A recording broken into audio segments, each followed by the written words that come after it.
La haute couture n'existe qu'en France, à Paris. Elle est à la fois l'expression futuriste du passé et la manifestation historique du présent. Comme à l'accoutumée, Jean-Paul Gaultier reçoit dans le grand salon de sa maison de couture. Il a nommé sa collection de l'été 2018 « Hommage à Pierre Cardin ». Flatterie? Non, respect. Le couturier a révolutionné la mode dans les années 60. Jean-Paul, contrairement aux autres, il aime aussi s'amuser. Vous voyez, chez Cardin, il n'y a pas ce côté humour. Chez Jean-Paul, en plus, il y a l'humour. Et c'est toujours décalé. Et il adore ça, Jean-Paul. Transformer je sais pas, il vous prend un trench coat, il en fait un jean, vous voyez, ou il vous prend un pantalon, il en fait un manteau. Et je ne sais pas si c'est la mode du futur, mais en tout cas, c'est la seule mode, disons, joyeuse qui reste. Pierre Cardin. À 94 ans, il reste le couturier, le mécène, l'homme d'affaires, l'ambassadeur des arts et de la culture française qui a su insuffler une vision avant-gardiste de la mode.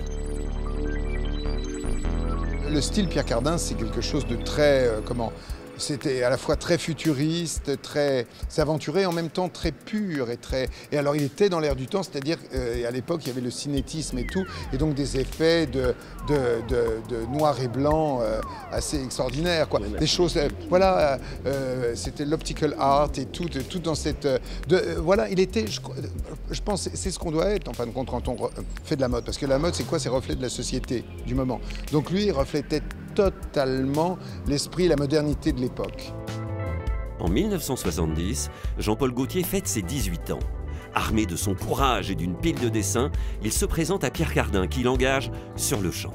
Ben, j'étais à la fois bluffé mais tellement innocent en fin de compte que presque, ben voilà, formidable, mais je ne me suis pas posé trop de questions, c'était comme ça, ben oui, il aime bien mes dessins, il avait trouvé que les couleurs lui avaient plu, qu'elles étaient attractives et tout. Bon, j'étais content, quand je vois les dessins maintenant, je me dis mon Dieu, heureusement qu'il a vu ça, qu'il a aimé les couleurs, parce qu'alors vraiment mes dessins n'étaient quand même pas terribles.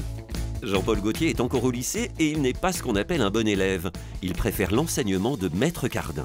Je ne suis pas allé jusqu'au bac, je suis arrêté en première et je le regrette absolument pas. Monsieur Cardin, comment c'était de travailler avec Jean-Paul Gaultier quand il était petit? Oui, il était pas petit, il avait 17 ans, 18 ans. C'est pas grand quand même. Enfin, en taille, il a toujours été grand. À lui. Ouais. Allez, levons le verre à Gaultier. Oh là là, j'étais trop content. J'ai demandé combien de notes il me mettait, il n'a pas dit la note qu'il me mettait. Talent, vous l'avez prouvé aujourd'hui avec brillance. Merci, avec talent et personnalité. Mais je le dois grâce à vous, parce que c'est vrai que vous êtes un homme de liberté, c'est ça qui est... Je suis libre, c'est vrai, mais le talent, c'est vous. Vous êtes mon successeur. À la fin des années 40, Pierre Cardin a été pendant 3 ans premier tailleur chez Christian Dior. Il a également été l'inventeur des défilés spectacles, qui sont de magnifiques publicités pour les marques. Quelques jours avant le défilé, dans les ateliers Dior, ce qui surprend, c'est avant tout le calme. Les équipes travaillent sur les propositions de Maria Grazia Chiuri. Pour l'été 2018, elle s'inspire de la vie de l'artiste argentine surréaliste Léonore Fini. Monsieur Dior a été le premier galeriste à exposer Léonore Fini quand elle est arrivée à Paris.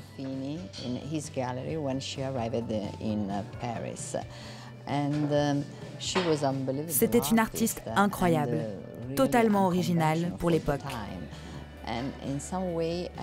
Monsieur Dior avait un esprit très ouvert pour l'époque, puisqu'il a donné à une femme cette formidable opportunité d'exposer dans sa galerie. Maria Grazia Chiuri réinvente les années 30 surréalistes. L'esprit libertaire, le noir et blanc qui domine toutes les autres couleurs. Les broderies en trompe-l'œil, les aberrations optiques, les singularités esthétiques. Elle est la première femme à occuper le poste de directrice artistique depuis la création de la marque en 1946. Elle est italienne, elle a grandi à Rome. C'était un moment de magie absolue et Maria Grazia Chiuri amène vraiment son Italian touch à cette collection et cette sensualité, cette féminité avec beaucoup d'élégance en même temps. L'Italian touch, qu'est-ce que ça a de différent de la French touch?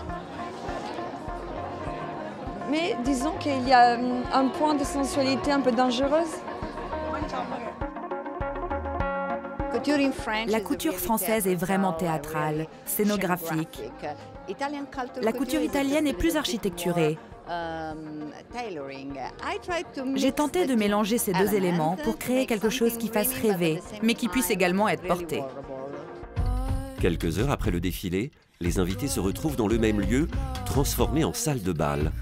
L'artiste surréaliste Léonore Fini aimait aussi beaucoup faire la fête, et le fait de pouvoir s'y rendre masqué.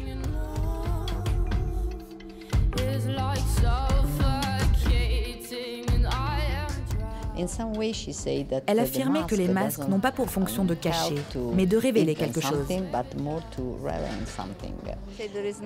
Il n'y a rien de plus faux que le naturel. Vous vous exprimez bien mieux quand vous décidez de ce que vous voulez exprimer de vous-même en vous habillant. Et je crois que c'est la vérité. Le bal s'est terminé tard, très tard dans la nuit, au son de la musique de Willow Smith, la fille de l'acteur Will Smith. La haute couture, laboratoire de tous les possibles.